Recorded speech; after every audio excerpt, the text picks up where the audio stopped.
दाजु कता हो आउनु अलि चाँडो म त फटाफट हिँडे फुत्तै आइपुगिहालेँ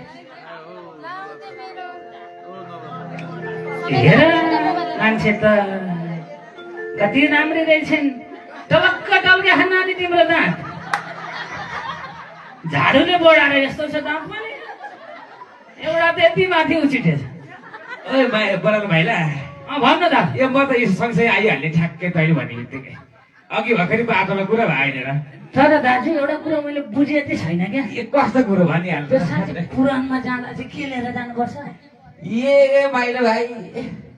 तर साँच्चै माइला भइछस् पुरानोमा जाँदाखेरि त सबै अन्त आउनु पर्यो शुद्ध मन भाव लानुपर्छ हो